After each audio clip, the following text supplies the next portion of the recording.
9वीं कक्षा में पढ़ने वाले मेरे प्रिय भाइयों, मेरी प्यारी बहनों, आप सबको आपके बड़े भाई का सादर नमस्कार। प्रिय बहन, प्रिय भाई, आप सब अब 10वीं कक्षा में जाने वाले हैं।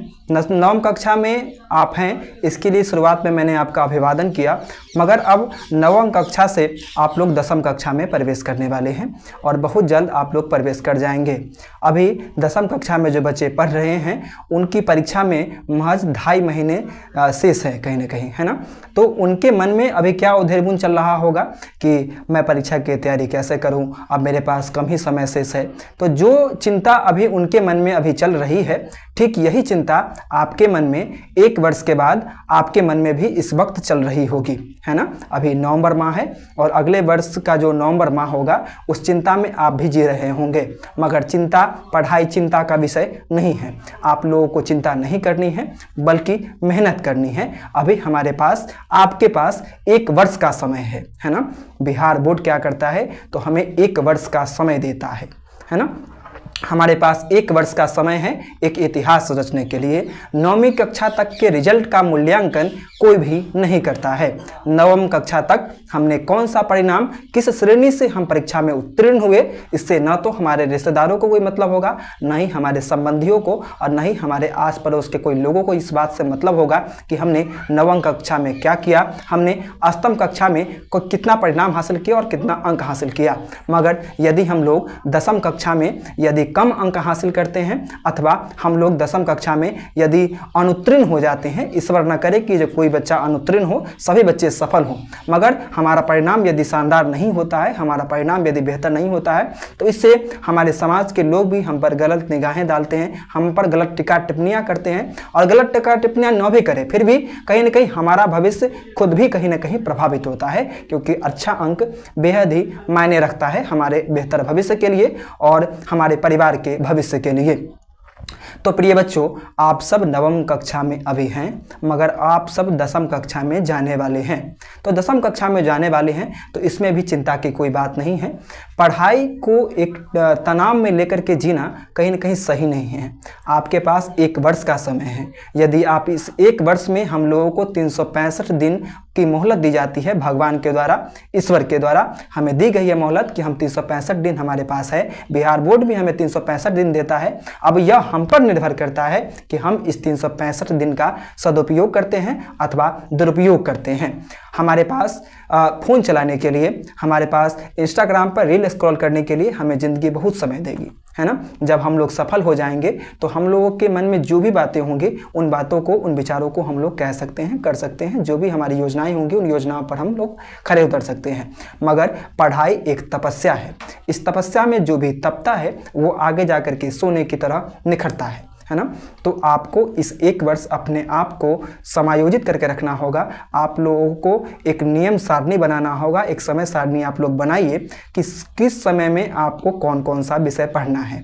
हर चीज़ के लिए एक टाइमिंग फिक्स कीजिए, है ना। हमेशा पढ़ते रहना ही बुद्धिमानी नहीं है, मगर न पढ़ना और अपनी जिम्मेदारियों को न समझना सबसे बड़ी भूल है। और इस भूल के कारण हम लोग भविष्य में कहीं ना कहीं कुछ बेहतर नहीं कर पाते हैं। आप लोगों को कभी न कभी आपके माता पिता आप लोगों को आपके समक्ष बैठा करके आपको समझाते होंगे कि बच्चे अच्छे से पढ़ लो, क्योंकि मैंने अच्छे से पढ़ाई नहीं की इसलिए मुझे कठिन काम करना पड़ता है और दिन भर भाग दौड़ करना पड़ता है, उसके बावजूद मैं तुम्हारे लिए कॉपी ला पाता हूँ और किताबें ला पाता हूँ, है ना। तो प्रिय बच्चे, मैं नहीं चाहता कि जिस ज़िंदगी को मैं जी रहा हूँ उस ज़िंदगी को आप भी जिए, है ना। तो इसलिए पापा आपको ये बातें समझाते होंगे, मगर हो सकता है कि आपको उस वक्त पापा की, आपके द्वारा समझाई गई, पापा जो आपको समझाते होंगे वह बात आपको भाषण के रूप में लगता होगा, मगर वह भाषण नहीं होता है।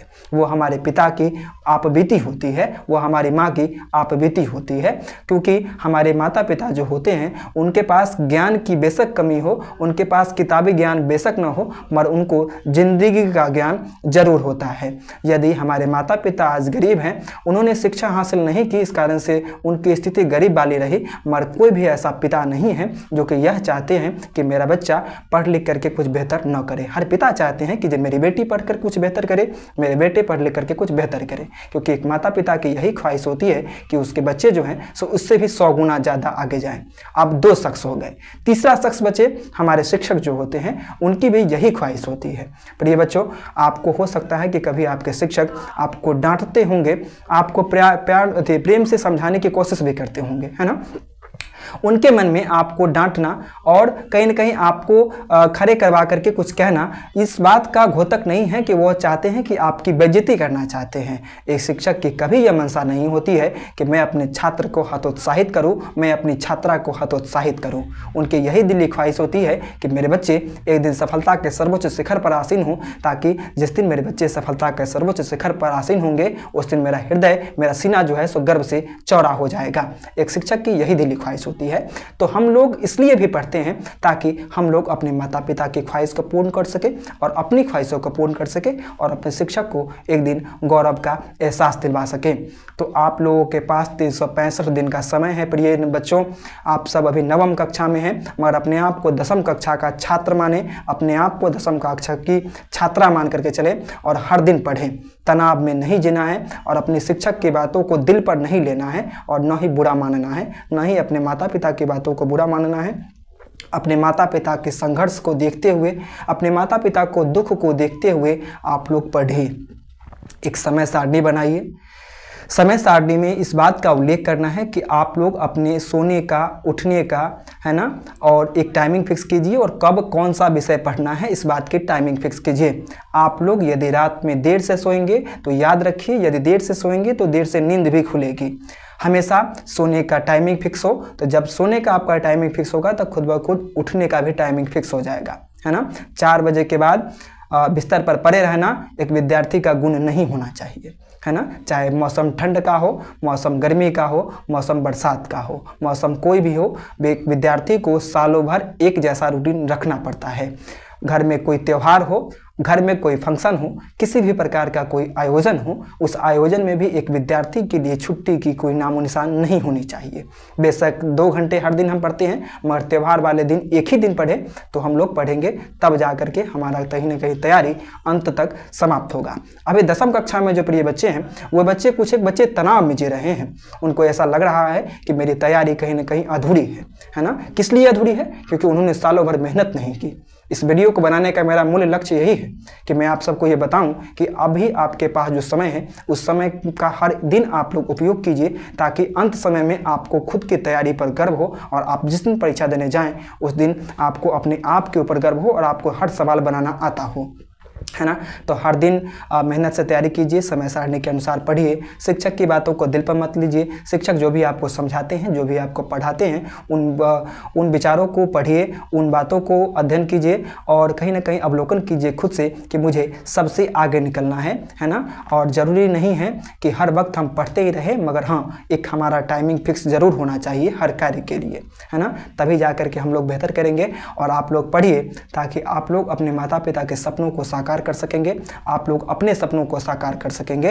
क्योंकि हम लोग अपने सपनों को और हमारे अपने जो हैं उनके सपनों को साकार हम तभी कर सकते हैं जब हम लोग अपना हर समय एक सही दिशा में देंगे। हम लोग अपना समय पढ़ाई पर खर्च करेंगे, है ना। जब कोई भी व्यापार जो करता है कोई भी शख्स, तो व्यापार में कुछ ना कुछ खर्च करता है, कुछ ना कुछ पूंजी लगाता है। किस लिए पूंजी लगाता है? ताकि उसे भविष्य में सफलता मिलेगी। तो हम लोग भी यदि शिक्षा में, यदि हम लोग पढ़ाई में अपना समय खर्च करेंगे तो इसका मुनाफा हमें भी भविष्य में देखने के लिए मिलेगा। हम लोग एक अच्छे डॉक्टर बनेंगे भविष्य में, हम लोग एक अच्छे इंजीनियर बनेंगे भविष्य में, हम लोग देश के प्रशासनिक व्यवस्था में जाएंगे, है ना। तो कोई भी कार्य हम लोग कर सकते हैं। न जाएं यदि हम सरकारी नौकरी हमारी न भी होती है, फिर भी प्राइवेट सेक्टर में हम अपनी बुद्धि विवेक का प्रयोग करके बेहतर कर सकते हैं। और जब हम बेहतर करेंगे तभी तो हमारे परिवार का भविष्य बेहतर होगा। हमारे पापा हो सकते हैं कि घर में किसी घर में मजदूरी करते होंगे, है ना, किसी के घर में जाकर के ईंट जोड़ने का कार्य करते होंगे, या फिर आदि आदि जिसके पिता भी जो कार्य करते होंगे बहुत ही जतन से कार्य करते हैं, उनको बहुत कष्ट होता है उनके शरीर पर, है ना। तो हमें कुछ कष्ट तो अभी नहीं सहन करना है, हमें केवल पढ़ाई करनी है ताकि हमारे पापा जो आज कष्ट सहन कर रहे हैं उनको कल ये न करना पड़े। कल हम लोग इतने बेहतर बने, इतने सशक्त बने कि हमारे माता पिता को उनके जिंदा रहते हम उनको इतनी खुशी दें, इतना उनको कहीं ना कहीं अपार हर्ष का अनुभव करवाएं कि उनको यह गर्व हो कि मेरी बेटी ने, मेरे बेटे ने कुछ बेहतर किया है। तो सादर प्रणाम और हाथ जोड़ करके आप तमाम बच्चों से विनम्र अनुरोध कि आप सब पढ़िए और आप सब मन से पढ़िए और ज़रूर पढ़िए, ताकि आपको अपने भविष्य में अपने परिवार की आंखों का तारा बनना है, अपने पिता के सहारे की छड़ी बनना है और अपने माँ का सबसे प्यारा लाडला और सबसे प्यारी लाडली बेटी बनना है। धन्यवाद।